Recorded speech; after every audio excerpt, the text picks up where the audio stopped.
Hello, everyone. Welcome to Green on the Greens. It is the Genesis Invitational. It's the first PGA Tour event after the Super Bowl, after the football season, which I think means, Cody, the golf season has officially begun now.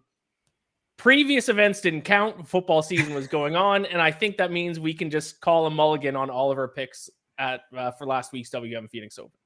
Yes, much like the 49ers, we were very distracted, and we're going to blame everything from last week on that.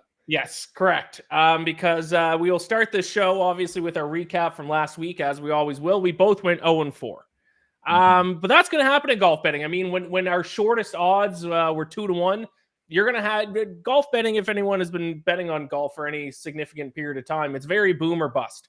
When you have a good week, you'll win a lot. But then when you have a bad week, it's certainly not rare to go over with your picks, especially, like I said, when your shortest odds are 2-1. So just to recap, I mean, pat myself on the back. I think my picks got closer, but at the end of the day, close only counts in horseshoes and hand grenades. Your top 20, Kevin, you missed the cut. JT Poston, where did he finish? I need to get the leaderboard up. Missed the cut.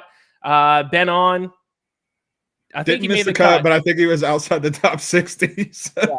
Yeah. Justin Thomas was in contention for the first three rounds. He kind of fell apart in round 4. My top 20, Hideki Matsuyama was in it. He bogeyed one of the easiest holes in the course, the 17th in his final round, to follow to the top 20. Didn't hit. Eric Cole, I think, finished 40th something, so did make the cut, but didn't finish top 10. Wyndham Clark looked good. Fell apart in the final round, did not get top 5. And then my winner, Sam Burns, was in contention all the way to the end, but made a good run on it in the final round. But unfortunately, the leaders heading into the final round, I kind of needed them to stumble a little bit, and they all shot the lights out, especially for some reason, Charlie Hoffman and Nick Taylor. So 0-4 for both of us, but that's okay. That's golf betting. That's going to happen. Would we have wanted to start off on a stronger note? Yes. Did we? No. That's okay. We move on. It's okay. And your countryman got a win. So really, it's a win for you. Canada might be a golf powerhouse. Can't rule it out. We are still months away from it. But the President's Cup is this year, which ironically, the last time that we did this show was the President's Cup here. But our President's Cup team, and it's in Montreal, we might give the U.S. a run for their money this year. We'll see. Maybe depends on who's there for the U.S., but it's possible. International golf is thriving right now. Closest to the win, no blood was drawn. Both of our complete off-the-board long shot picks did not make the cut. Scott Stallings for you, Pat and Kazire for me. So no blood drawn for closest to the win. So we move on to the Genesis Invitational. Tiger Woods is back. Are we betting on Tiger Woods, Cody? I am certainly not. I'm excited to watch him. I'm excited to see what he does, but I have no way of projecting what that is. So There's no shot. I'm looking at a book now that has them 125-1 to win. I haven't seen any make the cut, miss the cut odds, because there is a cut in this tournament. Most of the, it's not elevated events. What do they call them now? Signature events don't have a cut, but this one does have a cut. I think not many people are being cut. I think most guys are going to make the cut, but I haven't seen any make the cut, miss the cut odds for you. I just saw it on DraftKings, -125 to make the cut. I actually don't hate that. I don't either, because this is a place where he's played historically well. He knows it well. And I mean, it's honestly going to be, there is a cut, but it's going to be very hard. And it's not just because ostensibly only 20 people are going to miss the cut, but it's also, it could be even less than that, because the rule is the top 50 in ties, but also if you're within 10 strokes of the lead. At Riviera, building a 10-stroke lead is not easy. This is a difficult golf course. So, there's a chance he could, be outside the top 50 and still make the cut. Yeah, absolutely. So I might actually end up betting on him to make the cut.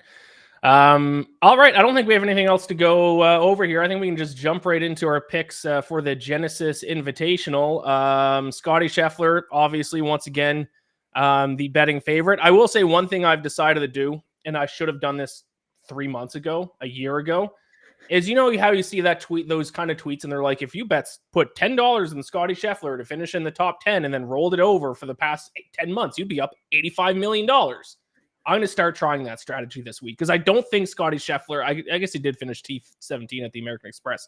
He might not finish out of the top 10 ever again in his life. His ball striking numbers, I don't know if If you look, his approach play numbers are like as good as like Tiger Woods in his prime. Like if he could just hit a putt, he'd win every single event. He gained strokes putting in the final or in the first 3 rounds of the Phoenix Open, and then Sunday that's why he didn't win, as he stops like the putter went cold on him. Yeah, like I know, like it sounds like I'm being like saying this is a far-fetched thing to say he's playing as well as Tiger Woods did in his prime with his approach play, but it's actually statistically true. Like his approach plays literally has been as good as Tiger Woods in his prime. He can't hit a cut. So I'm not giving out Scotty Scheffler as a pick on the show, but I am just letting people know starting this week, I'm betting on him to finish top 10, which is minus 200. But then I'm going to roll it over every single week. And I don't know when the next time is he's not going to finish in the top 10. No, absolutely not. Now, my theory on Scotty Scheffler is he actually needs to be a little bit worse on approach and hit it outside of 10 feet instead of inside of 10 feet, because I have a lot more confidence in him putting outside of 10 feet than inside. Yeah, great point. All right, let's get into our picks for this week. If you haven't watched the show before, we give out a pick for top 20, top 10, top 5, and to win. And we are doing these odds based on ties are paid in full. So if you're going to bet top 20, top 10, top 5, I always got to let people know to take a look at the house rules for your sports book. Some sports books will do dead heat rules apply if a player that you bet on to finish top 20 finishes tied for 20th. I like to bet all ties are paid in full. You're going to get a little bit worse odds, but I think it's worth it in the end.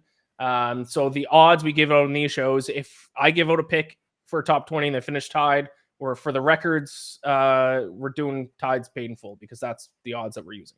All right, let's get into it. You can go first, Cody. Give me your top 20 pick at the Genesis Invitational.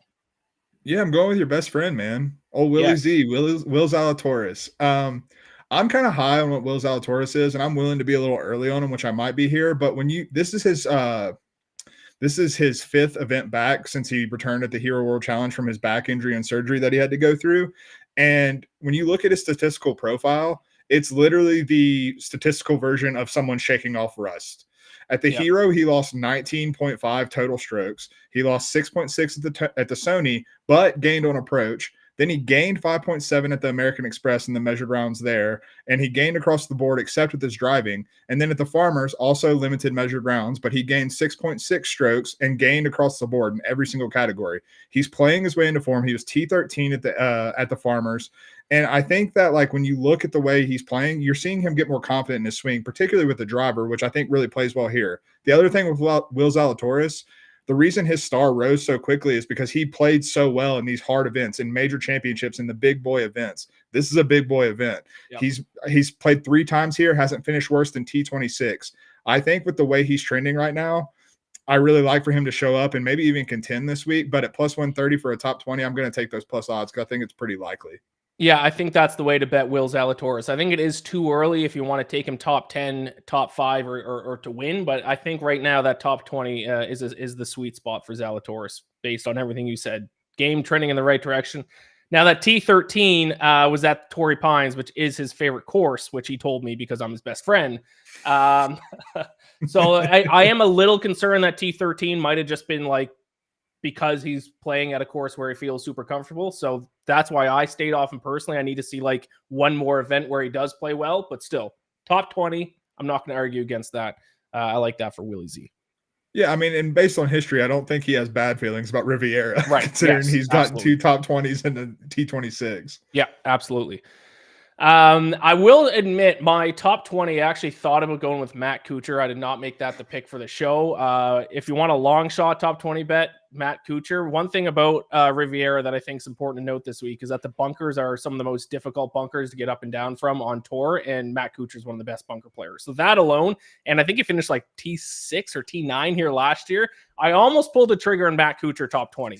I did change it at the last second. After going 0-4 last week, we got to get some wins on the board here.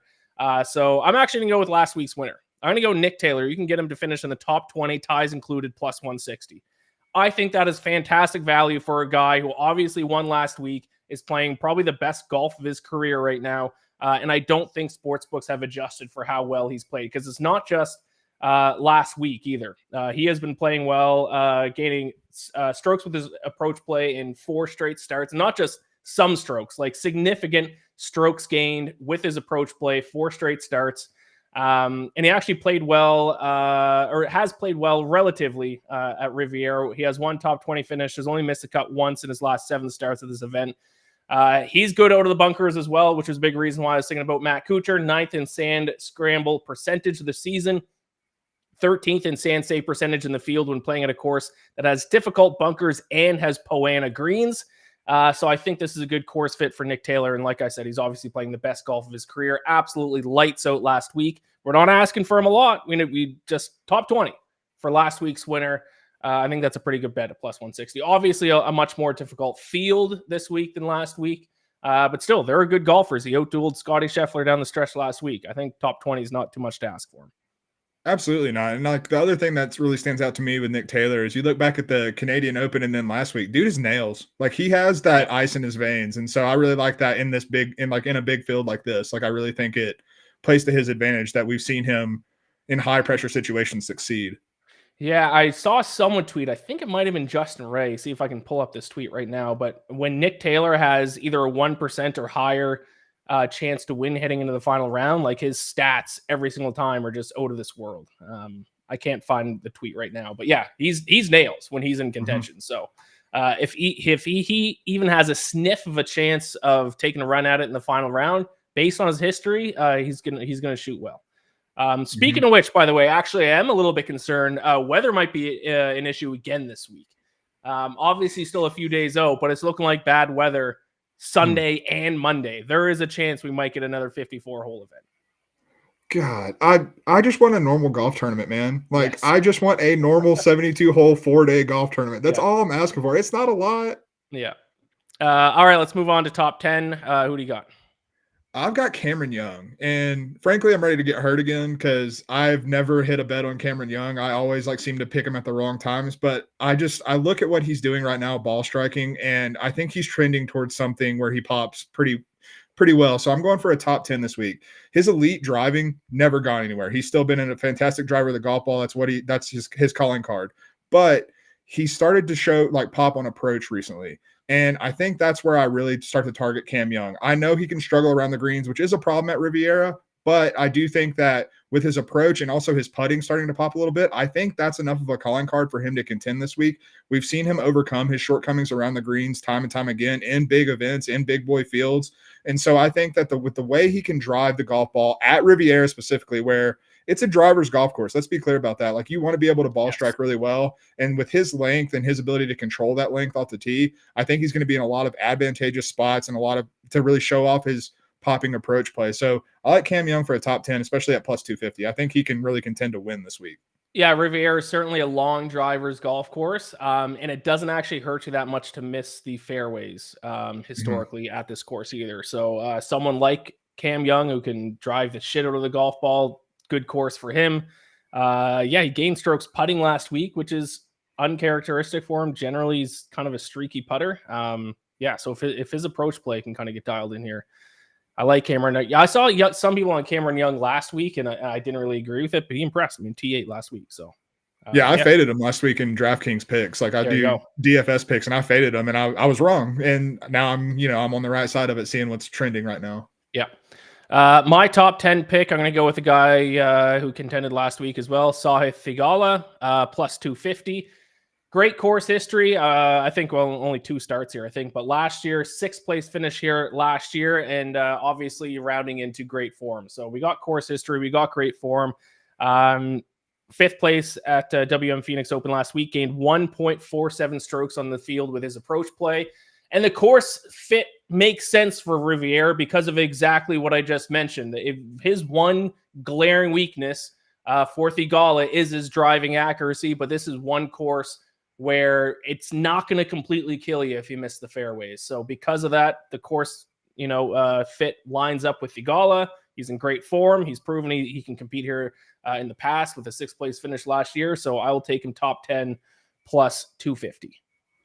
I think another thing that I really like about Sahith, because I actually looked at Theegala for a top 10 as well. So we're definitely in lockstep with this one, but he plays a really creative brand of golf. It's not just stock shot after stock shot. You watch some of these guys out here in the robotic. And I think when you look at the guys that have had success at Riviera, it's guys, outside of Adam Scott, maybe, who is a robot, but outside of Adam Scott, it's guys who have that little bit of creativity to their game, because you're going to end up in some weird spots. And so I like Sahith a lot this week. Yep, great point. All right, moving on. Top 5. You're going back to the well.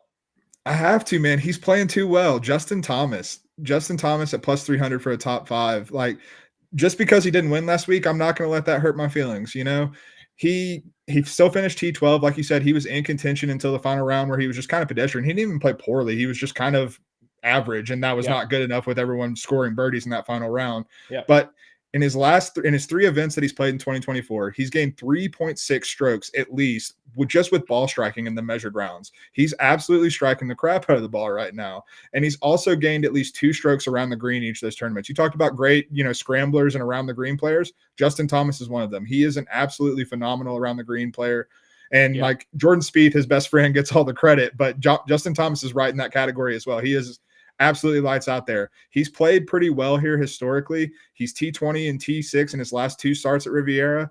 He may actually win this one. Like this, I may have been a week early on him to win, but I do think he is in the form where he's going to at least be sniffing contention every time he plays if he keeps up the form that he's had recently. So top 5, I'm all over it. Yeah, now with this being a bit of a big gun tournament, you're getting a little bit better value. I didn't love him last week because he was second favorite behind Scotty, right? Yeah, after Schauffele and Hovland withdrew. Right. Now he's 5th on the odds to win, 16 to 1 5th or 6 to win. 6th. Yeah. So yeah. And I rank him above certainly Victor, who's in some bad form heading in this week, and Xander, who I'm seeing as shorter odds on him as well. So yeah, I think if you're going to bet Justin Thomas, I would much rather bet on him this week than last week. So yeah, I will not argue against that one. I'm going to take a guy who maybe isn't a great course fit here. I'm going to take Patrick Cantlay. A lot of models out there don't like Cantlay this week. I'm looking at Data Golf. They don't love Cantlay this week compared to where they normally love him. But he had a 3rd place finish here last year, 17th or better in 5 of his last 6 starts. So he has a good course history. And I think his game is trending in the right direction. T11 at Pebble. He's putt decently on Poana greens. 20. Is that how you pronounce it? Poana. I hear. I think I've heard 18 different pronunciations of Poana. Is it Poa Anua? I think it's Poana. I've always heard Poana. Whenever you see it written out, that's not what it looks like at all. But no, it looks like Poa Anua. Yeah, I think it's Poana. 21st in the field in putting on Poana greens. 11th in the field in strokes gained when strokes gained around the green when playing on courses with difficult bunkers. So yeah, I like Cantlay a little bit better than a lot of people's models this week. So I will take him to finish in the top 5. I don't think I'll ever bet on Cantlay to win an event ever again because I don't know. I don't know. I can't. So top 5, I think, is a good spot for him, plus 350 this week. I'm not with you on this one.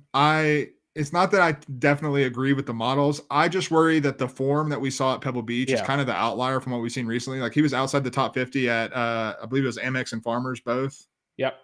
And so like I just worry that the form just isn't there. We haven't seen like the elite Cantlay where I feel confident betting on him. So I'm not going to join you on this one. I'm not a big fan of him this week because I want to see more form of him before I'm on it. Yeah, he had a good start of the century, T12, but then you're right, T52, T56 at the American Express and Farmers, and then T11 at Pebble. So certainly not the kind of form that you would want to see in a guy generally. But I like him top 5. Not taking him to win, top 5. And I think because of that form, you are getting a little value. Like Patrick Cantlay is an elite player, so plus 350 for a top 5. I can see where your head's at for sure. Yeah. All right. Pick to win. Speaking of pronunciations, by the way, how are you going to pronounce this one?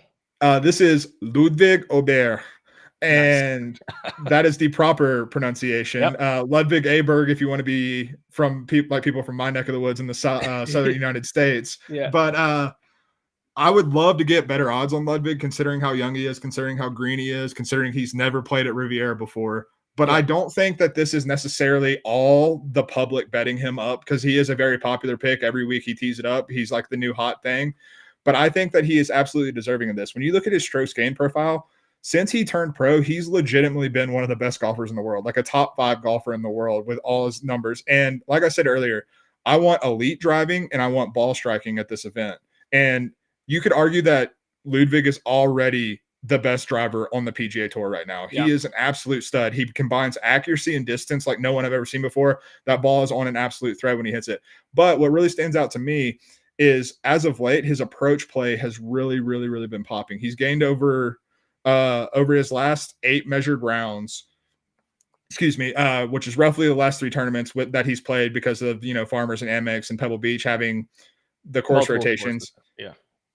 He's been gaining. He's gained more than a stroke on approach over that span, and he's also gaining with the putter over 0.8 strokes over that span as well. I think his game is really coming into form. He was runner-up at Pebble Beach. I think he's made for these big boy events, and I think that his game is tailor-made to succeed at a course like Riviera. So the lack of course history and not having played here does make me a little bit scared, but I just love the game so much that I can't pass this up, because with this loaded field, you're getting better odds on Ludwig than you are in a lot of other tournaments that he's played in.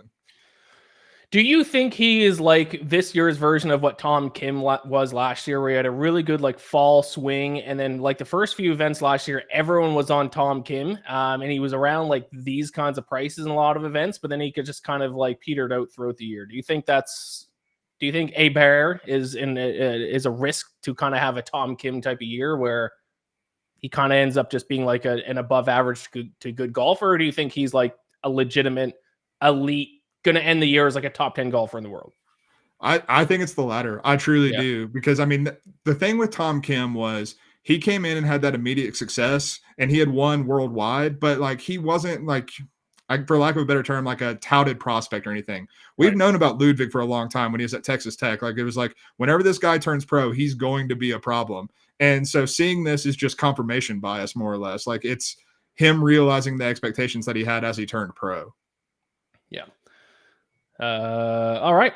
Yeah, I like it. I think that I stayed away from him mostly due to the fact he hasn't played this course before in a competitive event, which I don't know if Riviera is a course where you can find immediate success at, but could be wrong. Could be wrong. It certainly is a course fit. If you just look at how his game is compared to what kind of game it should work at Riviera, then it certainly makes sense.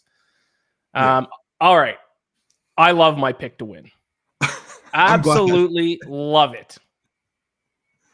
I'm going to go with Adam Scott, 33-1, who we shop around for this, because I found him like as short as 25-1, and I even think he had longer odds, I think, yesterday when I was looking through the odds. Models love him this week. Great course history. Won this, I think it was his last win actually on tour, was the 2020 Genesis. He has 2 other top 5 finishes. He also has a 7th place finish here, and he is coming into this event in great form and trending in the right direction too. 20th 2 weeks ago, T8 this past week. So not only good form, but you see that steady improvement. Gained 1.7 strokes on the field last week with his approach play, 1.5 strokes a week before. He is his iron play has been out of this world lately. He's putts well on Poana greens, 9th in the field and putting on Poana, 4th in the field in average birdies per and eagles per round at Riviera. He's averaging 4.45 eagles / birdies per round over the last 5 years. That's 4th in the entire field. So he checks off every single box possible to have success this week. There's another tweet I got to bring up here. This is from PGA Splits 101 on Twitter, Ron Close. But he lists off trends of previous winners, and Adam Scott hits every single one. 14 of the last 16 winners had at least 3 previous career wins. 16 of the last 18 winners has played in at least 4 previous Genesis Invitationals. 14 of the last 18 winners finished 12th or higher in a previous Invitational. There is some kind of course comparison to Augusta as well. 28 of the last 31 winners have finished 22nd or better at the Masters. Obviously, Adam Scott has won the Masters. So every single possible box you could check for a golfer is checked for Adam Scott this week. So, I mean, a little bit down the board. He's not top 5, or he might be just outside the top 10 on the odds list. Actually around more like 15th on the odds list. I think we're getting insane value on him. Love him this week. This is one of my favorite outright picks I've had in recent memory. And you were talking about, Zalatoris saying Torrey Pines is his favorite golf course. Adam Scott is on the record as saying this is his favorite golf course in the world. So, yeah, I love Adam Scott this as well. I do a one and done pick every week in my column, and it was between Ludwig, who I picked to win, and Adam Scott, just because Adam Scott's been so damn good here. But I kind of like the contrast between our two outrights. Someone who is all course history and form, and someone who is form with zero course history. So we get to, combat those this week a little bit. Yeah, I love it. Yeah, obviously, I think 33-1 just because of obviously how strong this field is. I mean, this is Tiger's event. This is a signature event, the best of the best on the tour here. But still, I still think there's value at that price just based on course history and recent form too. So there you go. Adam Scott, the best price I could find, at least in the regulated books in the New York market, was 33-1. Maybe there's a better price out there, but I saw, I think 125-1, a couple 30-1s, but I think it was BetMGM that had 33-1. So that's where I bet it. All right, let's finish off the show with closest to the win. If you aren't familiar, if this is your first time watching, we give out a pick that's completely off the board, 100-1 odds or longer. And we do a competition each week. Whoever of our two picks finishes closer to first in the event, so closest to winning, gets a point, and then at the end of the year, whoever gets the most points wins. So last week, neither of us got a point because both of our golfers missed the cut. So let's hope one of our closest to the win picks makes the cut this week. Who are you going with? Yeah, let's pray that they both make the cut when only 20 players are supposed to be cut at maximum. Yes, my God. I'm going with Tom Hoagie, though, at 120-1. Tom Hoagie's a guy who we've seen pop plenty of times on the PGA Tour, and I think he's doing it again right now, because you look at his profile and it's what it looks like when he's popping. He's gained more than a stroke on approach in his last 12 measured rounds and has 3 top 17 finishes in his last 4 starts. He also was T14 here a year ago. The only thing that worries me is he's a little bit short off the tee, but I think his approach play and the way he's performing in that regard right now, I think really plays to his advantage. So, and the putter is not failing him right now, which is often his big bugaboo. So I kind of like his form right now, and he had some success here last year. So that's why I'm going with Hoagie. Yeah. You said everything that I could have said about Hoagie. Concern is obviously length off the tee, but I mean, T4, you said T14 last year. So yeah, he's been able to overcome it at least. All right, my close to the win. Sticking with the theme of Canadians. Canadian won last week. I got Nick Taylor to finish top 20 this week. I'm going to go for my close to the win. Adam Svensson, who is coming in at 150-1. Did not play well last week in most areas. He did miss the cut last week, so not great form coming in, but he drove the ball really well last week. Gained 1.03 strokes on the field off the tee. Both his distance and accuracy was great last week. And he did play well at this event last year, T9 here, I believe, last season. Yeah. So he does have a good course history in terms of last season. I think his game is relatively solid outside of a bad start last week. Couple bad starts in a row, to be completely fair. T47 at Pebble Beach, missed the cut at Farmers. But I think he has enough there. He has a course history. He's pretty long off the tee, so he does have a decent fit here at Riviera. So, I mean, we're going with guys 100-1 odds or longer. I'm not gonna have a ton of reason for them, but I like Svensson. I'm gonna back my fellow Canadian for close to the win this week, 150-1. Yeah, 100-1 or higher when it's a 70-person field, you get into some dark places pretty quickly. That's for sure. Yeah, you start going down the list, and it's you look at a guy and you're like, oh, maybe him, and then no, and then no, and then finally you can land on someone who at least you can make a case for. So that guy for me this week is going to be Svensson. Maybe I should have gone with Kuchar, because I did almost take Kuchar top 20. What is Kuchar's odds to win? It's got to be longer than 100-1. They've got to be long. One of us could have taken Tiger. I know. I thought about it just for the content, Kuchar's 200-1. Maybe I should have gone Kuchar. Too late. It's locked in. And also, by the way, I think for close to the win, I think a couple of years ago, our rule was that if you use a golfer once, you can't use them again. Is that correct? Are we doing it like a one and done? Yeah, we'll do it one and done style. I like that. All right. So we'll still have Tiger for maybe some future events this year, hopefully. Fingers crossed. Augusta, baby. I'm locking it in now. Yeah. All right. So that's the Genesis Invitational. Any final thoughts, Cody? Any other golfers that you're considering, or any other thoughts about Riviera? I'm looking at Colin Morikawa. I think he's played really well, and looking at his approach numbers. And though Morikawa, he gets like the reputation of being a short hitter off the tee. He's not a short hitter like a Tom Hoagie, like a Ches Reavie or anything like that. Like he's plenty long enough to succeed at Riviera. He's had a lot of success here, and I think he's like just looking at the statistical trends, particularly with his approach. I think he's trending towards a pretty big 2024. So I have my eye on him. In my picks, I had him in a top 20 parlay. That was like plus 505. It was Morikawa, Cam Young, and oh God, I can't remember the third one, but there was another. Go check out fansided.com and you'll find it there. But yeah, I like Morikawa a lot this week. All right, there you go. I don't have anything to add. LPGA is back next week, so that'll be fun. They're doing their Asian swing next week. So maybe I'll give out a pick for that on this show. But if you're watching this, subscribe to BetSided on YouTube. Give this video a like. If you're watching this on Twitch, give us a follow on there. Thank you all so much for watching. Best of luck with your golf picks this week, and we'll be back next week for what is next week? Oh God, I actually don't know. I was just looking. Players has to be coming up. It's not the Players, is it? No, Players is in March. I know that for a fact. Right. I'm looking as quick as Mexico Championship. Oh yeah, no, at Vedanta. Of course, I forgot that.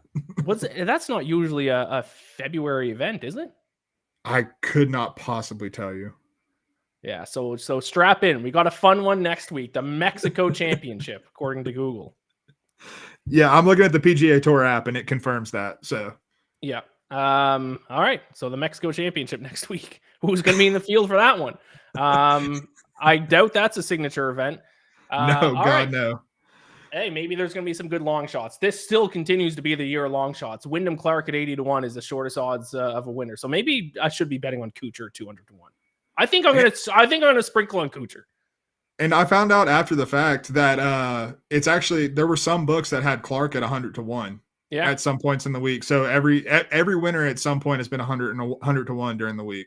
Crazy. We'll see if that continues this week. Matt Kuchar going to get the win. There we go. All right. Turn it back the clock. Yeah.